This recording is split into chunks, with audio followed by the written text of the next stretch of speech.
présenté au Grand Palais. Le Grand Palais est fermé. Nous avons voulu garder quand même un témoignage de cette très belle exposition. On peut penser que l'exposition ira dans des grandes villes de France. Mais on va regarder d'abord ce sujet sur les nabis, ensuite vous me parlez un peu du Grand Palais, de ce qui s'est passé.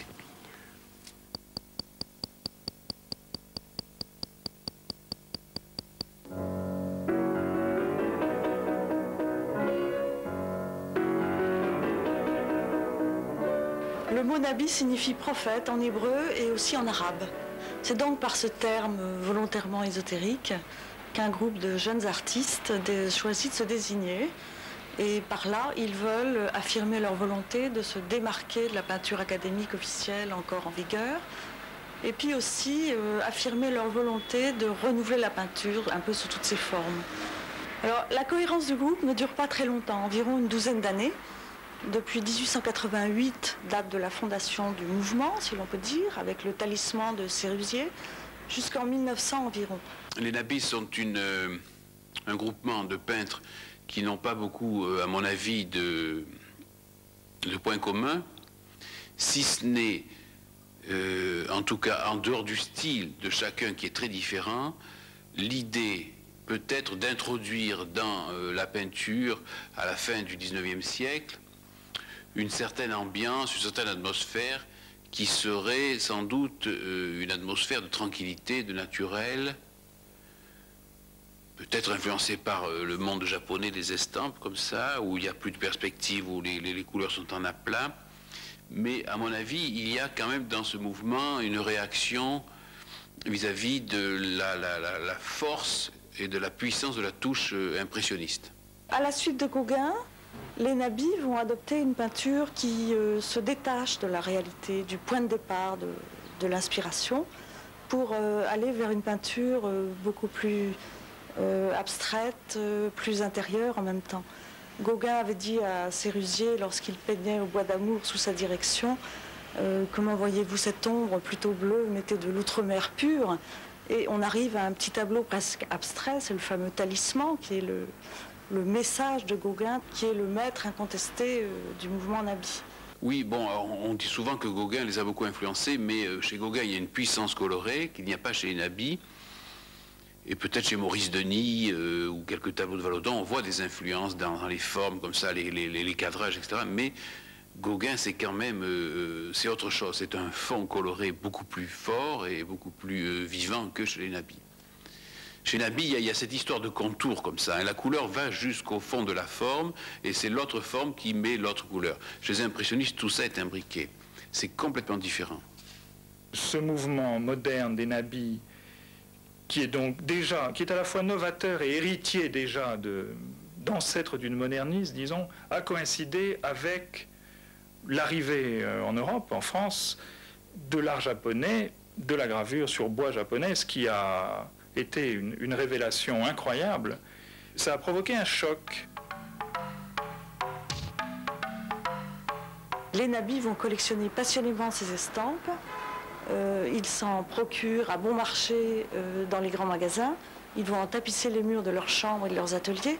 Et ils vont y découvrir un art essentiellement décoratif, un art de teinte plate, cernée, et surtout un nouveau système perspectif très différent de celui hérité de la Renaissance.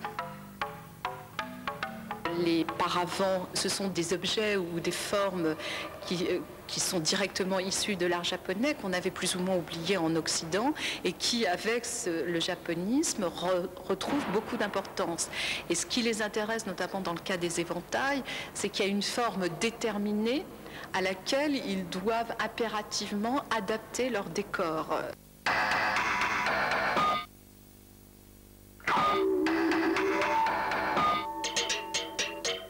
Il y a aussi l'idée déjà chez les nabis d'une peinture moderne. Hein, on le voit dans les compositions, dans les formes qui sont proches d'inspiration avec des cadrages photographiques comme ça, avec les bords coupés comme ça. Il y a l'idée d'une peinture moderne qui émerge là, que Matisse va reprendre après plus tard dans l'Atelier Rouge, etc. Hein. Mais alors c'est marrant parce que cette modernité qu'on peut voir dans les nabis, comme ça, cette idée du cadrage moderne, s'accompagne en même temps si on regarde bien les sujets, la représentation des femmes, comme ça, des jeunes filles toujours propres, les paupières closes, il n'y a pas de regard du spectateur comme dans l'Olympia de Manet, par exemple. Et la sexualité, comme ça, est évaporée dans l'air du tableau. Hein. Alors c'est marrant de voir que l'arrivée d'une conception moderne de l'art, en même temps, je dirais, délaye toute la sexualité qu'il peut avoir dans l'expression du corps de la femme, comme il y a chez Manet, par exemple, dans l'Olympia.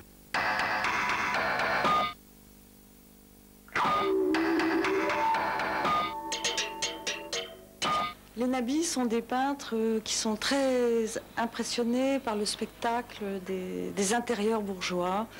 Ça devient un peu la spécialité de Vuillard, avec des intérieurs très feutrés, où il multiplie les motifs de tapisserie, de tapis, de tissus, de vêtements mouchetés. Le regard de Vallotton, pour sa part, est assez différent. Lui observe plutôt la comédie bourgeoise, avec une attention plutôt critique, qui va même parfois jusqu'à la férocité humoristique. Bonnard raconte que tous les jours, il va faire sa promenade dans les rues et s'inspire du spectacle de la rue. Et dans les années 1895, il s'inspire vraiment de ce sujet et donne des instantanés de la rue extraordinaires, comme par exemple l'omnibus, où il arrête une passante devant la roue d'un fiacre jaune éclatant. Si on peint, c'est parce qu'on a quelque chose à dire. Hein. Et si on a une grande préoccupation décorative, en même temps, c'est contredit. La pulsion est contredite par la décoration. Hein, chez les nabis, c'est ça. Et quand ça devient trop décoratif, quand la pulsion est trop contredite, ça devient plus naturel, c'est kitsch, c'est Maurice Denis. Ce qui n'est pas le cas, par exemple, chez Picasso. Il y a toujours une grande quantité de désirs décoratifs, mais la pulsion est toujours amenée en même temps. Chez Matisse aussi. Ou alors elle est magnifiée, par exemple, dans les papiers découpés. Les nabis, c'est pas ça. C'est une peinture qui s'arrête sous le regard du peintre qui la peint, comme ça, sans arrêt. On sent un questionnement entre le peintre qui la peint et la peinture qui se fait. Est-ce que c'est bien, est-ce que c'est pas bien, etc. C'est là la limite des nabis.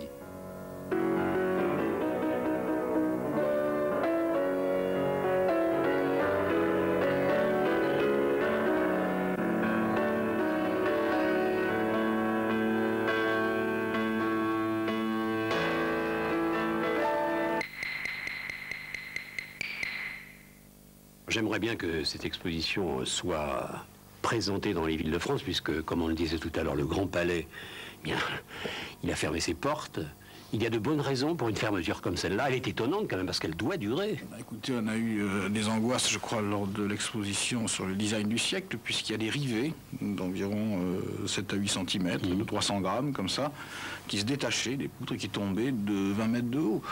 Alors, quand ça tombe... Ça peut arriver, ça. Non, on peut tuer quelqu'un, quoi, c'est ça. Bon, donc, ils ont mis des filets, donc il y a des problèmes de sécurité, et donc je crois qu'effectivement, on badine pas avec la sécurité, et ils ont raison. Jean Nouvel, il vous arrive